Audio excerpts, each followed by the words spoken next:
Hozirlarga bitta narsa o'rgataman. Chet eldan telefon olib kirayotganingda aeroportdan deklaratsiya bojxonadan o'tkazishlaring kerak, to'g'rimi? Hozir men sizlarga o'shani onlayn tarzda o'zlaring qilishni o'rgataman. Video foydali bo'lsa, like, podpiska bosib qo'yinglar. Undan oldingi yozganimda ovoz yozilmay qolibdi. Mana ekranga yaxshi qarasalaring, chetdan telefon olib kirayotganda deklaratsiyadan qanday o'tishni nima qilamiz. Yo'lovchi deklaratsiyasiga kiramizda, keyin mobil qurilmasi deklaratsiyalashga kiramiz.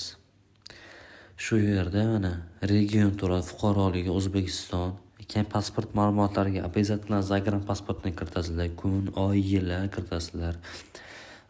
Fishga familiya, ism sharifi, jins. Endi bunisi kirish chiqish.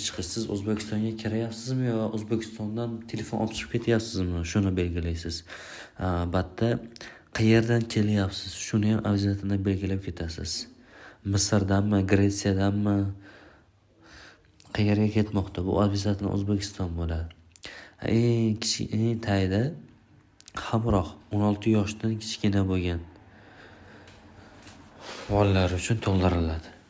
Bu yerda keyin deklaratsiya. Bu o'zim to'ldirganim. Mana o'zim ham telefonimga to'ldirib qo'yganman. Video yoqqan bo'lsa like, podpiska bosing.